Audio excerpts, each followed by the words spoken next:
Hi, everyone. Ian Hamilton here again with Nathan Rowe, the creator of SculptrVR. So, Nathan, when did you start VR development? The end of 2015. And Um, what so I, platform? With what tools? I got a DK2 and a Leap Motion. So I had sixed off from the beginning, and I even had sixed off tracked something. Uh, what was your how did you arrive at sculpting? Why did you want to pursue that? Um, well, so I was working before this. I was working at a 3D printing company, and um, I was always 3D printing has this dream of democratized creation. What is the word they use? Manufacturing, democratized manufacturing. But the reality is that all you can do is download existing models online and print them because almost nobody can use desktop 3D sculpting software. It's insane. And so as soon as I started reading more about VR and tracked controllers, I was like, oh man, finally you'll be able to make, somebody could make a easy 3D creation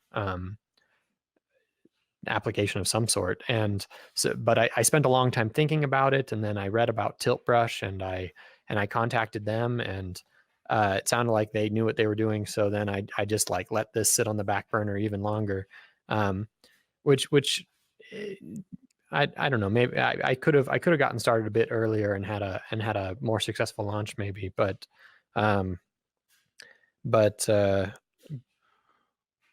yeah, my mistake was thinking that one VR creative app is enough. And the things that you make in Tilt Brush cannot very easily be 3D printed because it's ribbons and space and stuff. They're not volume encasing. Now they have the convex hull tool.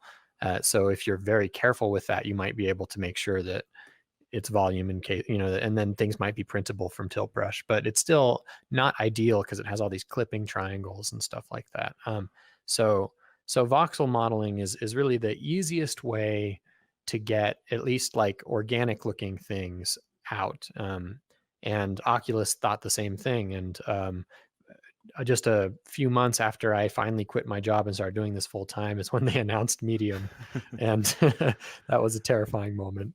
Now Can I my now ask? my Sorry, go oh ahead. god, well, it made my biggest competitors were Google and Facebook, and then there's me. But now And there how are does that lots of feel? other. Like, why push through in the face of that? Um,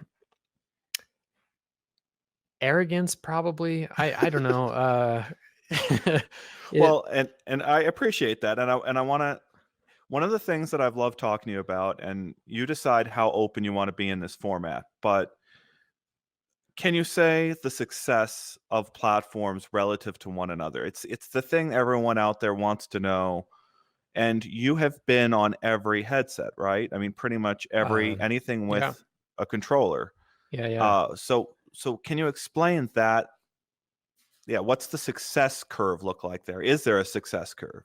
For me in particular, my sales have been pretty bad throughout. For the first many years, I didn't make enough sales to support a single person, but I did get some contracts to port. Like Daydream, which is now dead, was my first fairly big contract to bring Sculptor VR from PC to mobile, and that was a hell of a challenge.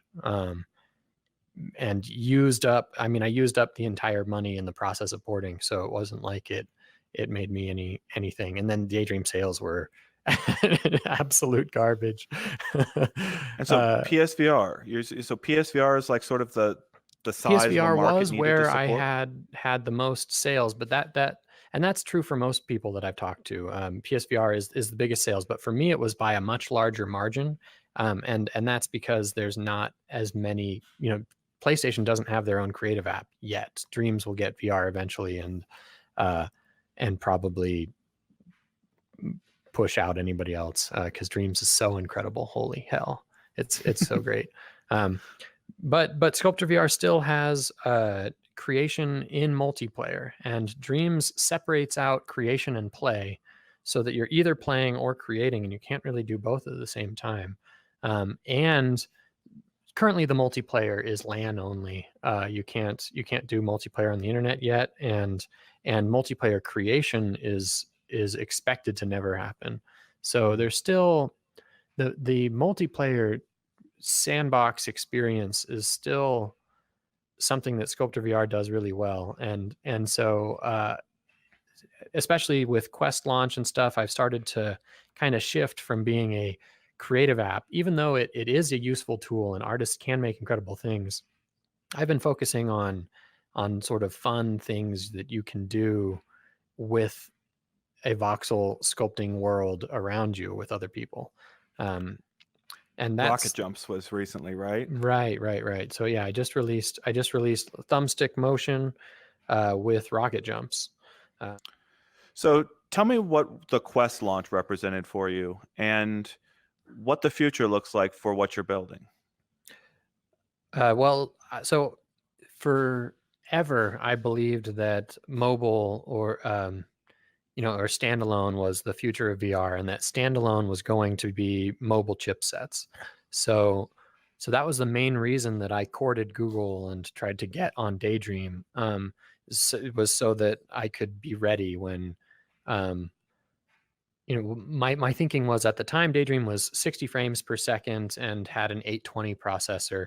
And by the time there was standalone, it would be a better processor, but be running at 90 frames per second. I was wrong about that. But so I thought being able to maintain 60 on a Daydream phone right now would be proof that I can then run on the future standalones. And so it was sort of like a optimization practice for me. And so I've been a believer in basically what the Quest is for years, and to see it finally come out and be so good is awesome.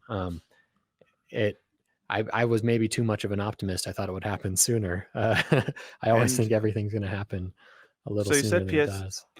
Do you think Quest is going to be the biggest platform for you? It's on track to be, probably. I think that, I'm still selling on PlayStation a bit and selling on Quest faster, and I think that Quest will pass up PlayStation this holiday season if it goes well.